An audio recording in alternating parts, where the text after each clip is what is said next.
నమస్తే welcome to Mic TV morning show. Telugu దినపత్రికల్లో వచ్చిన ప్రధానమైన వార్తలు ఏమిటో చూద్దాం.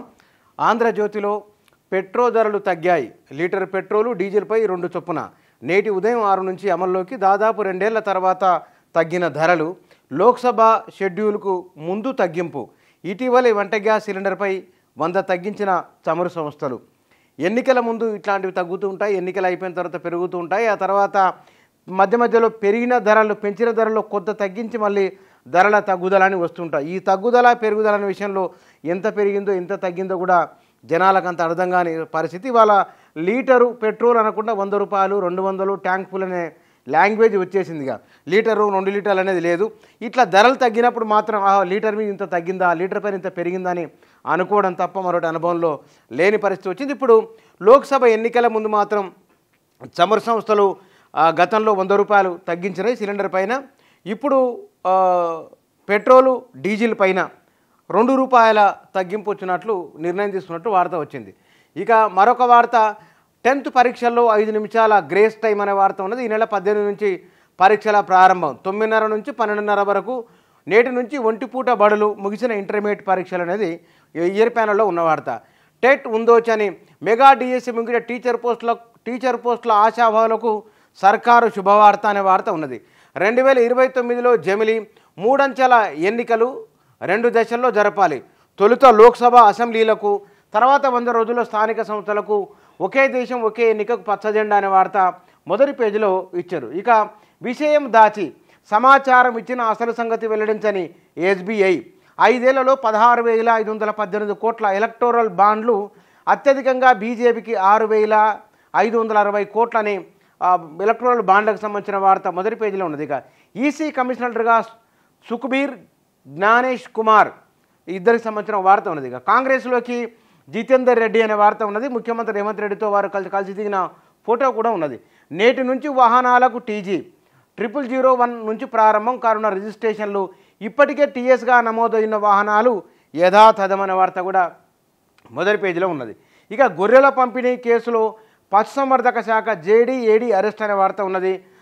డీకే శివకుమార్ను కలిసిన మల్లారెడ్డి అనే వార్త కూడా మొదటి పేజీలో ఇచ్చింది ఆంధ్రజ్యోతి. తెలంగాణలో కాంగ్రెస్దే హవా. 17 లోక్సభ స్థానాల్లో 10 అస్థానికి. బీజేపీ 4, బీఆర్ఎస్ 2, మజ్లీస్ 1 అని. ఏపీలో టీడీపీ కూటమికి ఘన విజయం అనే వార్త కూడా మొదటి పేజీలో ఉన్నది. ఇక నేడు హైదరాబాద్కు మోదీ రాక. మల్కాజ్గిరి నియోజకవర్గంలో రోడ్ షో అనే వార్త ఉన్నది. మరో 2 సీట్లకు బీఆర్ఎస్ అభ్యర్థుల ఖరారు. మల్కాజ్గిరిలో లక్ష్మారెడ్డి, ఆదిలాబాద్లో ఆత్రం సక్కు ప్రకటించిన కేసీఆర్ అనే వార్త ఉన్నది. రోడ్డు ప్రమాద బాధితులకు ఉచిత వైద్యం ఛత్తీస్గఢ్లో పైలట్ ప్రాజెక్ట్ అనే వార్త మొదటి పేజీలో ఉన్నది. పీట దెబ్బకు కదిలిన పీఠం. యాదగిరిగుట్ట ఆలయ ఈవో బదిలీ అనే వార్త మొదటి పేజీలో ఇచ్చింది ఆంధ్రజ్యోతి.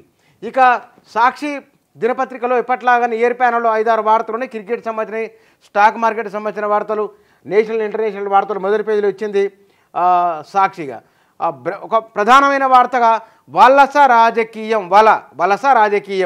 బీఆర్ఎస్ కీలక నేతలకు కాంగ్రెస్ బీజేపీ గాలం అనే వార్త మొదటి పేజీలో ఉన్నది. ఇక మే 20 నుంచి టెట్ అనే వార్త కూడా మొదటి పేజీలో ఇచ్చింది. నేడు రాష్ట్రానికి ప్రధాని మోదీ రాక అనే వార్త కూడా మొదటి పేజీలో ఉన్నది. చేరికల ప్లాన్ అని. ఇటు మల్లారెడ్డి డీకే శివకుమార్తో భేటీ, జితేందర్ రెడ్డితో రేవంత్ రెడ్డి భేటీకి సంబంధించిన ఫోటో వార్త కూడా మొదటి పేజీలో ఇచ్చింది సాక్షి. ఎలక్షన్ కమిషనర్గా సుఖ్బీర్, సంధు, జ్ఞానేష్ కుమార్ అనే వార్త మొదటి పేజీలో ఉన్నది. మరో ఇద్దరికి కేసీఆర్ గ్రీన్ సిగ్నల్. అతను సక్కు లక్ష్మారెడ్డికి సంబంధించిన ఎంపీ టికెట్లకు సంబంధించిన వార్త ఉన్నది. ఇక 2 దశల్లో జమిలీ ఎన్నికలనే వార్త.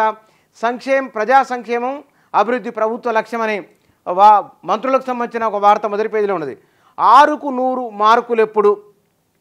అందరి నోట 6 గ్యారంటీలు. కాంగ్రెస్ ప్రభుత్వానికి నేటితో 100 రోజుల పరిపాలన వార్త మొదటి పేజీలో ఉన్నది. సగం బాండ్ల నిధులు బీజేపీకి అనే వార్త. సింగరేణిలో 327 పోస్టుల భర్తీకి నోటిఫికేషన్ జారీ అని. 18 ఓటీటీలపై నిషేధమని. నేటి నుంచి టీజీ రిజిస్ట్రేషన్లని. గ్రూప్ 1 దరఖాస్తు గడువు 16 వరకు పొడిగింపు అనే వార్త మొదటి పేజీలో ఉన్నది సాక్షిలో. ఇక ఈనాడులో మొదటి పేజీలో కేంద్ర ఎన్నికల సంఘానికి 2 కొత్త కమిషనర్లు అనే వార్త మొదటి పేజీలో ఉన్నది. వీటితో పాటుగా విరాళాల్లో ధారాళం. భారీగా ఎన్నికల బాండ్లను కొన్న కంపెనీలు, వ్యక్తులు. మొత్తం విరాళాలు 11,671 కోట్లని ఈనాడు పత్రికలో మొదటి పేజీలో వచ్చింది. జమిలీకి జై. రామ్నాథ్ కోవింద్ కమిటీ ఏకగ్రీవ సిఫారసు అనే వార్త మొదటి పేజీలో ఉన్నది. రాష్ట్రపతి ద్రౌపది ముర్ముకు నివేదిక అందజేస్తున్న రామ్నాథ్ కోవింద్ పక్కన అమిత్ షా ఫోటో కూడా ఇందులో ఉన్నది. డిఎస్సికి ముందే టెట్ అనే వార్త ఉన్నది. అటు ఇటు ఎవరేటో డీకే శివకుమార్తో భేటీ అయిన మల్లారెడ్డి, ఆయన కుమారుడు అల్లుడు. జితేందర్ రెడ్డి ఇంటికి వెళ్ళిన సీఎం రేవంత్ రెడ్డి అనే వార్త మొదటి పేజీలో ఉన్నది. పార్టీ మాట ఎత్తులో మాజీ మంత్రి ఇంద్రకరణ్ రెడ్డి, మాజీ ఎమ్మెల్యే విఠల్ రెడ్డి అనే వార్త కూడా మొదటి పేజీలో ఇచ్చింది ఈనాడు.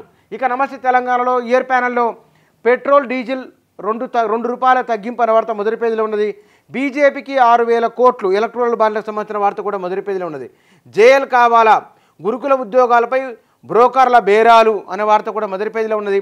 మల్కాజ్గిరి బరిలో రాగిడి లక్ష్మారెడ్డి అనే వార్త వారి అభ్యర్థుల ఎంపిక సంబంధించిన వార్త ఉన్నది. జూలై 17 నుంచి 31 వరకు డిఎస్సి పరీక్ష అనే వార్త, డిఎస్సి కంటే ముందే టెట్ అనే వార్త కూడా మొదటి పేజీలో ఉన్నది. గ్రూప్ 1 దరఖాస్తుల గడువు పొడిగింపు అనే వార్త, ఉచితాలైతే ఇస్తారు, చేసిన పనులకు పైసలు ఇవ్వరా, కోర్టు ఉత్తర్వులు అంటే అలుసా, ఆదేశాలు ఎలా అమలు చేయించాలో మాకు తెలుసు, నీటిపారుదల శాఖ అధికారుల తీరుపై కాంట్రాక్టర్కు బిల్లులు చెల్లించాలని హైకోర్టు ఆదేశాలు అనే వార్త మొదటి పేజీలో ఉన్నది. ఎంబీఏ విద్యార్థిని ఆత్మహత్య, హైదరాబాద్లోని ప్రైవేటు హాస్టల్లో ఘటన, పోస్టుమార్టం తర్వాత ములుగు జిల్లా వెంకటాపురానికి మృతదేహం తరలింపు అనే వార్త మొదటి పేజీలో ఉన్నది. నమస్తే తెలంగాణలుగా సాగర్లో నిల్వ లేదు, పంటలకు నీళ్ళు ఇవ్వలేమని మంత్రి శ్రీనివాసరెడ్డి చేసిన వ్యాఖ్యలకు సంబంధించిన వార్త మొదటి పేజీలో ఉన్నదిగా. ఎండిన పైరుతో ఎర్రటి ఎండలో అని రైతుల ఆందోళనకు సంబంధించిన వార్త ఉన్నది. వీటితో పాటుగా హంగు వస్తే మళ్ళీ ఎలక్షన్, అవిశ్వాసంతో ప్రభుత్వం పడిపోయిన అంతే, జమిలిపై కోవింద్ కమిటీ సిఫారసు అనే వార్త కూడా మొదటి పేజీలో ఇచ్చింది నమస్తే తెలంగాణ. 4 ప్రధానమైన దినపత్రికలు మొదటి పేజీలో ప్రాధాన్యత ఇచ్చిన వార్తాంశాలు ఇవి.